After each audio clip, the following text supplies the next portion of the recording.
तो दोस्तों ये कैसा लगा हमारा home loan plus mutual fund की एसआईपी कैसा लगा।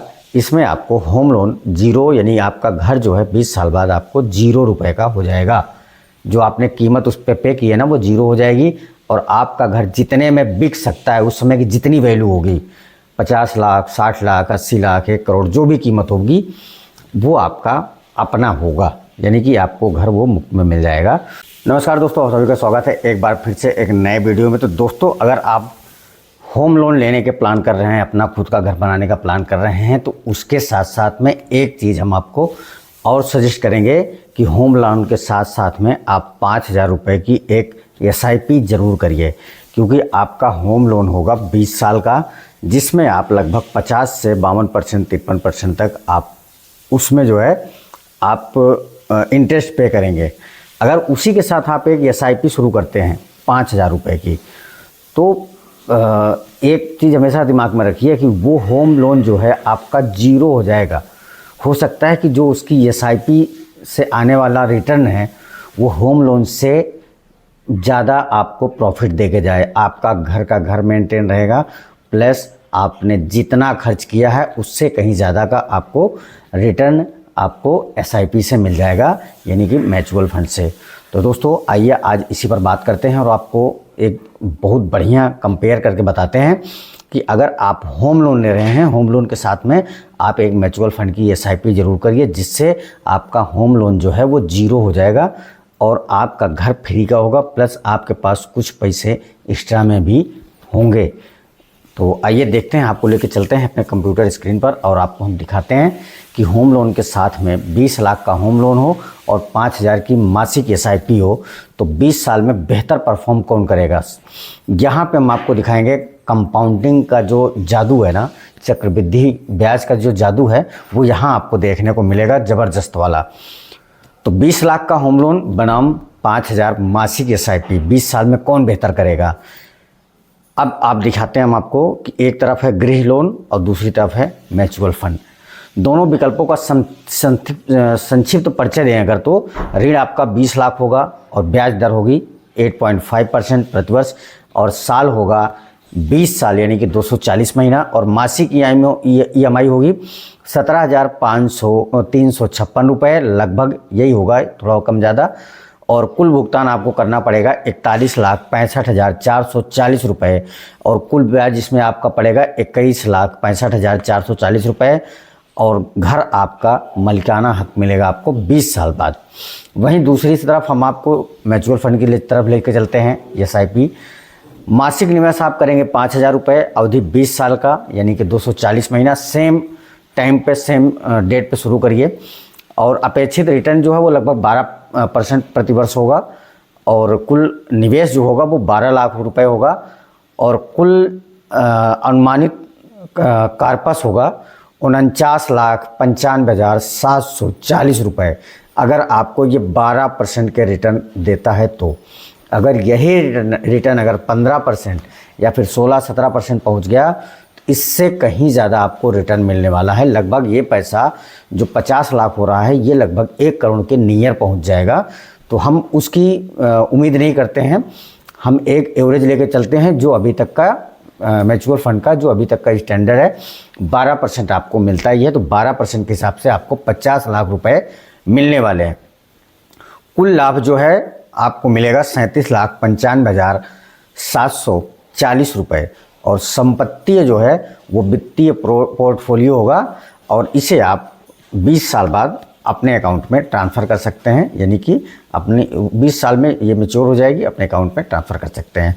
तो दोनों में अंतर कितना है? दोनों का अंतर है कि जहां आप होम लोन में 41,65,440 रुपये आप पे करेंगे, वहीं आपको रिटर्न में आपको 37,95,740 रुपये आपको ब्याज मिलने वाला है म्यूचुअल फंड में और 12 लाख की सेविंग जो आपने की वो अलग है। तो दोनों मिला के आपको लगभग 50 लाख रुपए का मिलेगा। तो जो हमारा 12 लाख मूलधन है उसको छोड़ दीजिए, उसको भूल जाइए। जो आपको रिटर्न मिला है 12% पे वो 37,95,740 रुपये। तो हम अपने कैलकुलेटर का यूज करके हम आपको बताते हैं कि इसमें आपको टोटल अमाउंट आपको अपना घर बनाने के लिए जो आपने पैसा इन्वेस्ट किया 20 साल में कितना किया है। अब 41,65,440 रुपये, 41,65,440 रुपये हमने होम लोन का टोटल पे किया है। और वही म्यूचुअल फंड में हमको मिला है 37,95,740 रुपये, 37,95,740 रुपये। मात्र 3,69,700 रुपये में आपका घर मिल गया अपना, जिसकी कीमत 20 साल बाद कम से कम 1 करोड़ रुपए की होगी। तो ये तो रहा एक होम लोन और म्यूचुअल फंड दोनों एक साथ स्टार्ट करने के बाद आपको जो होम लोन है वो कितने का पड़ने वाला है 20 साल के इन्वेस्टमेंट के बाद या फिर 20 साल EMI भरने के बाद। तो टोटल 3,69,700 यानी कि 3,70,000 रुपये। ये तब है जब म्यूचुअल फंड हमको 12% रिटर्न दे रहा है। अगर 1% भी इसमें चेंज हो गया, 13% भी हो गया, तो ये जो 3,69,000 रुपये अभी हम पे कर रहे हैं, इससे कहीं ज़्यादा हमको रिटर्न मिलने वाला है।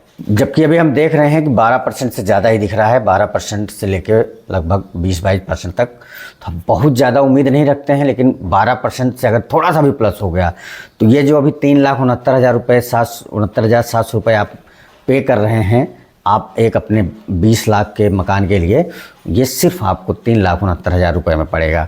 और फिर इसके आगे का देखते हैं। होम लोन का पूरा हिसाब कुल मिला के आपको इस तरह से दिखेगा। मासिक EMI जो है वो लगभग 17,356 रुपये की पड़ेगी, 8.5% के ब्याज दर पर। टोटल आपको 20 साल में भुगतान करना पड़ेगा 41,65,000 रुपये, और कुल ब्याज आप देंगे 21,65,000 रुपये, यानी कि टोटल 52% आप इसमें ब्याज दे चुके होंगे 20 साल में। अब वहीं दूसरी तरफ SIP का जादू यानी कि चक्रवृद्धि ब्याज की शक्ति को हम देखते हैं। 5,000 रुपये महीना हम इन्वेस्ट करते हैं, 5 साल बाद हमारा टोटल जो होगा निवेश जो होगा वो 3 लाख रुपए होगा, रिटर्न टोटल मिला के हमको मिलेगा 4,12,000 रुपये। वहीं 10 साल बाद 11.6 लाख रुपए हो जाएगा, जिसमें हमारा इन्वेस्टमेंट होगा 6 लाख रुपए, यानी कि लगभग डबल हो चुका है 10 साल में। वहीं 20 साल में जाएं, 12% के ब्याज दर पर 12 लाख रुपए हमने इन्वेस्ट किया है, टोटल हो गए हैं 49,95,000 रुपये, यानी कि पूरे 50 लाख रुपए। अब सीधी तुलना करते हैं तो कौन आगे है। प्रारंभिक राशि जो है वो है होम लोन में 20 लाख रुपए का ऋण, और दूसरी तरफ म्यूचुअल फंड SIP में है 5,000 रुपये का प्रतिमाह। मासिक बोझ जो है 17,356 रुपये की EMI और 5,000 रुपये का SIP इन्वेस्टमेंट। दूसरी तरफ 20 साल में कुल भुगतान जो है 41,65,440 रुपये का होगा आपके होम लोन पे, और दूसरी तरफ EMI में आप दे चुके होंगे म्यूचुअल फंड SIP में 12 लाख रुपए। और 20 साल बाद संपत्ति का मूल्य जो होगा, घर का मूल्य होगा लगभग 50 से 80 लाख रुपए, जबकि हमने लिया 41,65,000 में। तो 50 से 80 लाख, जैसा कि हमने अभी आगे बोला था कि लगभग 1 करोड़ का उसकी कीमत हो गई होगी, तो 50 से 80 लाख रुपए घर की कीमत हो गई। और जो SIP का मैच्योरिटी मिली हमको, वो मिली हमको 49,95,740 रुपये, यानी कि टोटल लगभग 50 लाख रुपए हमको SIP से मिला। तो कुल मिला के अगर आप SIP को साथ में लेके चलते हैं तो आप किसी भी तरह से होम लोन में फ़ायदे में ही रहेंगे, नुकसान में कभी नहीं जाने वाले। और लिक्विडिटी की बात करते हैं तो घर में जो है कम है, घर बेचना पड़ेगा, तो जो संभावना बहुत कम होती है। और दूसरी तरफ SIP में, म्यूचुअल फंड में, ये आप कभी भी निकाल सकते हैं और पूरा का पूरा निकाल सकते हैं। ये आपके ऊपर है कि आपको कब कैसे यूज करना है। टैक्स का लाभ जो है इसमें आपको मिलता है 80C प्लस 24B ब्याज पर भी मिलता है, और दूसरी तरफ आपको मिल जाता है ELSS में जो 80C के तहत आता है। तो कुल मिला के टैक्स में भी आपको डायरेक्ट आपको फ़ायदा दिख रहा है। जोखिम की बात करते हो कम इसमें होम लोन में कम है, क्योंकि ये एक स्थिर संपत्ति है। दूसरी तरफ बाज़ार में जाते हैं तो बाज़ार जो है इसमें एक मध्यम टाइप का जोखिम आपको देखने को मिलेगा, क्योंकि ये डिपेंड होता है शेयर बाज़ार पर। तो जो इसका एक तरह से बोलते हैं ना कि जोखिम है वो मीडियम है। और मुद्रास्फीति सुरक्षा जो है होम लोन में आपको संपत्ति मूल्य बढ़ाता है और इक्विटी से बेहतर रिटर्न देता है। तो मतलब कुल मिला के ये दोनों तरह से आपका होम भी और म्यूचुअल फंड भी काफ़ी फ़ायदेमंद होने वाला है आगे चल के। अब फ़ायदे और नुकसान देख लेते हैं, होम लोन के फ़ायदे क्या क्या हैं और फिर नुकसान क्या हैं। दूसरी तरफ हम आप देखेंगे कि म्यूचुअल फंड का फ़ायदा क्या है और नुकसान क्या है। होम लोन का फ़ायदा है खुद का घर हो जाएगा, सुरक्षा का एहसास होगा, EMI किराए की जगह ले सकती है, टैक्स की बचत होगी, धारा 80C+24B के तहत आपको टैक्स का सेविंग मिलेगा, संपत्ति का मूल्य बढ़ता है। और नुकसान क्या क्या होने वाला है, भारी ब्याज होगा 21 लाख रुपए का, मतलब 21 लाख रुपए से प्लस का, 20 साल की वित्तीय बंधन होगा, लिक्विडिटी बहुत कम है और बड़ी EMI से बचत कम होती है, ये तो ठीक है। अब दूसरी तरफ आ जाते हैं, छोटी राशि से बड़ा आपको कॉर्पस मिल जाता है, पूर्ण लिक्विडिटी जब चाहे निकाल सकते हैं, चक्रवृद्धि ब्याज का फ़ायदा मिलता है जो इसमें सबसे तगड़ा काम करता है, कम वित्तीय दबाव होता है क्योंकि 5,000 रुपये महीना का इन्वेस्टमेंट है। नुकसान क्या क्या होता है, बाज़ार जोखिम, रिटर्न की गारंटी नहीं और किराया चुकाना पड़ सकता है। दूसरी तरफ मनोवैज्ञानिक असुरक्षा रहती है और अनुशासन की ज़रूरत पड़ती है इसमें। समझदारी की रणनीति दोनों का उपयोग करें। अगर किराया ज़्यादा है, अगर 10,000 रुपये से आप ज़्यादा किराया पे कर रहे हो तो आपको होम लोन का EMI जो है वो फ़ायदेमंद होगा। घर खरीदें प्लस बची हुई राशि जो है वो SIP में इन्वेस्ट करें, यानी कि म्यूचुअल फंड में इन्वेस्ट करें। अगर अच्छे किराए पर हैं, 5 से 7,000 रुपये किराए में रहते हैं तो SIP जारी रखें। 20 साल में आपको 50 लाख रुपए प्लस कॉर्पस बनाएं और फिर नकदी में घर खरीद लें। आप नकदी में घर खरीद लें, उसके बाद फिर सर्वश्रेष्ठ रणनीति जो है डाउन पेमेंट के लिए SIP करें 5 से 7 साल, फिर कम ऋण का 10 से 12 लाख रुपए वाला घर खरीदें, ब्याज का बोझ आधा आएगा।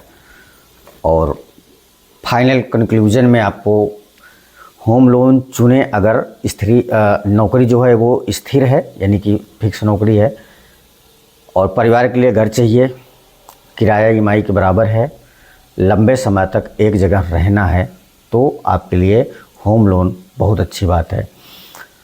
SIP चुनें अगर अभी घर की ज़रूरत नहीं है, नौकरी जो है वो बदलने की संभावना है, डाउन पेमेंट नहीं है, अभी बेहतर रिटर्न चाहते हैं तो SIP चुनें। तो जो मुख्य संदेश है इस वीडियो का कि 5,000 SIP कम बोझ प्लस ज़्यादा लचीलापन, होम लोन सुरक्षा प्लस टैक्स लाभ दोनों साथ में करें, SIP करते रहें, जब कॉर्पस बन जाए तब कम ऋण वाला घर खरीद लें। तो दोस्तों ये कैसा लगा हमारा home loan plus mutual fund की SIP कैसा लगा। इसमें आपको होम लोन 0 यानी आपका घर जो है 20 साल बाद आपको 0 रुपये का हो जाएगा, जो आपने कीमत उस पर पे की है ना वो 0 हो जाएगी और आपका घर जितने में बिक सकता है उस समय की जितनी वैल्यू होगी 50 लाख 60 लाख 80 लाख 1 करोड़ जो भी कीमत होगी वो आपका अपना होगा, यानी कि आपको घर वो मुफ्त में मिल जाएगा। तो दोस्तों कैसा लगा कमेंट में जरूर बताइए। चैनल पर नए हैं चैनल को सब्सक्राइब जरूर करिएगा। मिलते हैं दोस्तों एक और ऐसे वीडियो में, तब तक के लिए जय हिंद।